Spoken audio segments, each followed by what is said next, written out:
Buongiorno a tutti e benvenuti in questa video pillola relativo alla stampante 3D. La nostra nuova Helios HS, quindi Helios ad alta velocità, che rappresenta il futuro della stampa 3D. Per chi non mi conoscesse, io sono Jacopo e mi occupo della commercializzazione dei prodotti nostri, dei prodotti a marchio Sapres, per il settore ortopedico.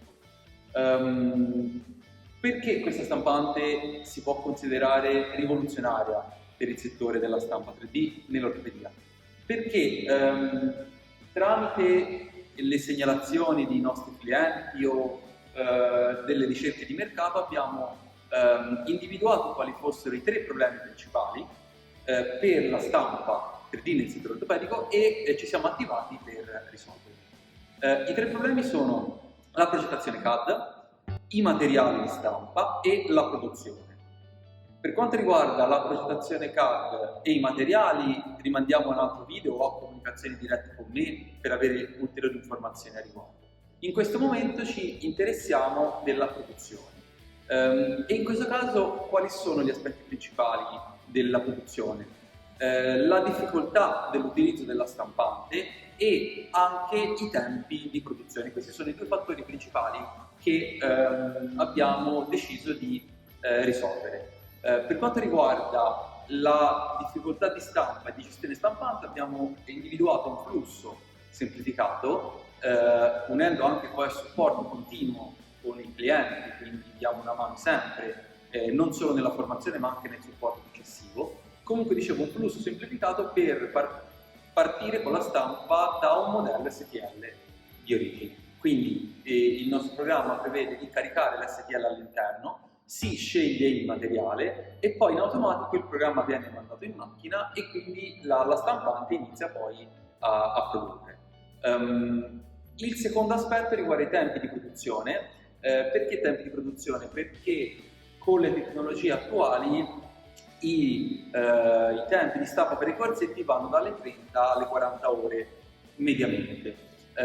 Perché succede questo? Perché anche in questo caso ci sono 3 aspetti fondamentali che sono i materiali di stampa, le caratteristiche dell'estrusore, che è un po' il cuore poi stesso della macchina, e la meccanica stessa della stampante.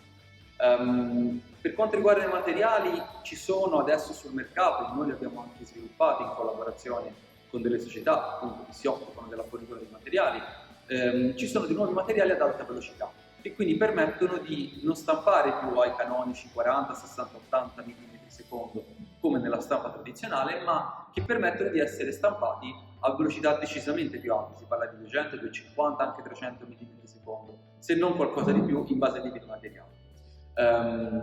Sulla base quindi di questo aspetto, delle caratteristiche dei materiali, a seguito vanno gli altri 2, che sono le caratteristiche dell'estrusore e la meccanica che ha la stampante stessa.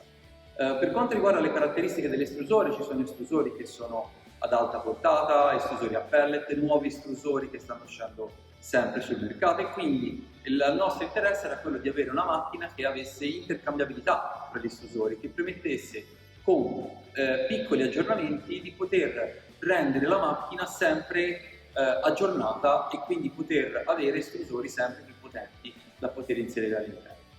Questo permette quindi di stampare a velocità più alte, ma allo stesso tempo richiede una meccanica della stampante che garantisca quelle velocità.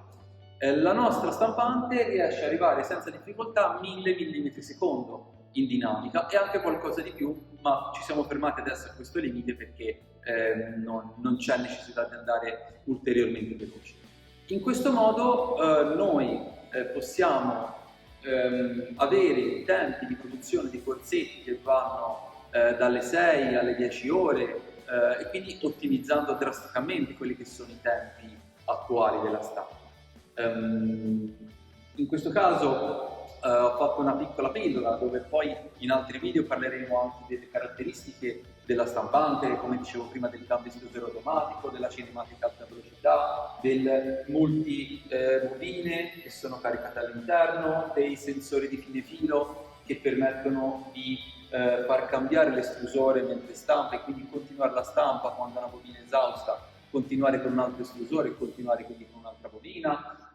Poi tutte le caratteristiche molto importanti che sono il livellamento automatico del piatto, che sono tutte quelle sistemi che permettono a voi di non dovervi preoccupare della difficoltà dell'utilizzo della stampante, perché la stampante ha un suo cervello, è in grado di fare tutte quelle che sono le procedure di calibrazione e di misurazione in maniera automatica, dando a voi la possibilità di dedicarvi a quello che è davvero il cuore del lavoro, cioè la tecnica ortopedica, seguire i pazienti, essere a contatto con le persone, e la produzione se ne occupano sistemi come questi.